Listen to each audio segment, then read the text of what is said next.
जय हिंद विद्यार्थियों, एक और क्वेश्चन हम लोग देखते हैं क्लास 9 का। बहुत ही अच्छा क्वेश्चन है, line and angle and triangle दोनों से रिलेटेड क्वेश्चन है। और देखिए इसको कैसे हम लोग सॉल्व करते हैं। क्या गिवन है? The given figure is not drawn to scale, find the values of Q P S T R Q. Q P S that means ये पूरी एंगल हमें फाइंड आउट करना है, और T R Q that means हमें ये angle find out करना है।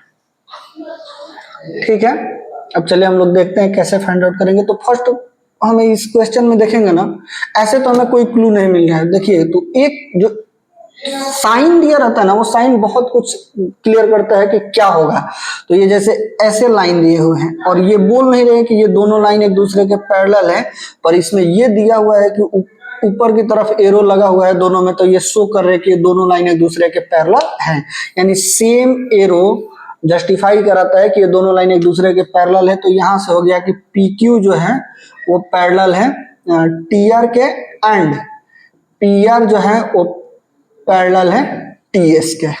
अब चलिए यहाँ पे देखते हैं, अगर हम इसको थोड़ी देर के लिए डिजाइन करें तो ये इस तरह का है, P R T S. Sorry गलत बना दिया क्या? गलत बन गया। ये इस टाइप के डिजाइन है पी आर टी एस, और यहाँ बना हुआ है 65। तो अगर ये दोनों लाइन एक दूसरे के पैरेलल और ये ट्रांसवर्सल के जैसा काम करेगा, तो यहाँ भी कितना डिग्री का एंगल बनेगा? 65 डिग्री का। तो यहाँ से क्या हो जाएगा, यहाँ लिख सकते हैं आप सिंस पी आर पैरेलल, ये वाला यूटिलाइज कीजिएगा, since P R parallel T S and T R is transversal, so angle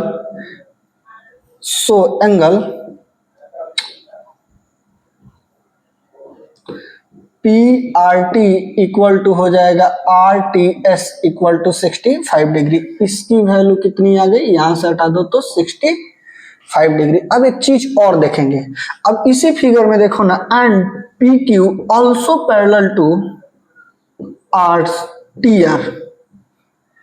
P Q अब किसके पैरेलल हो गया? टी आर के। अब ये फिगर अगर बनेगा तो ये इस तरह का फिगर हो गया, ये हो गया पी क्यू आर टी, और यहां बन गया 65, तो ये भी तो 65 हो जाएगा अल्टरनेट इंटीरियर एंगल से।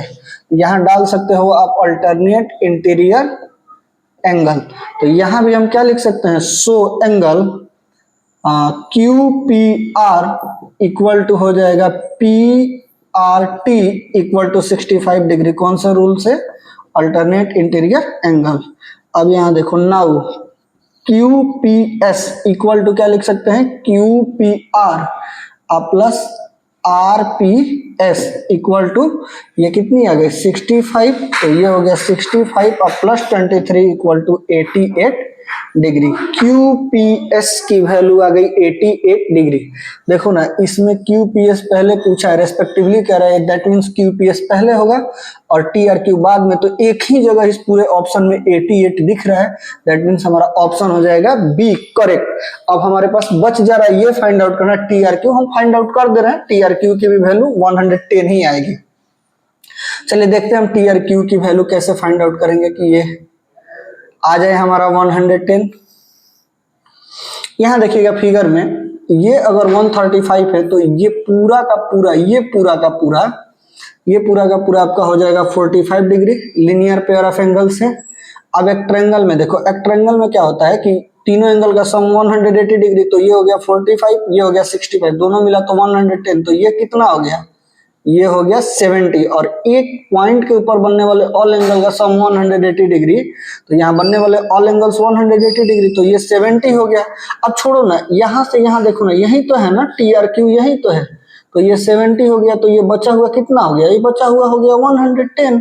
तो टी आर क्यू की वैल्यू क्या हो गई आपकी? 110।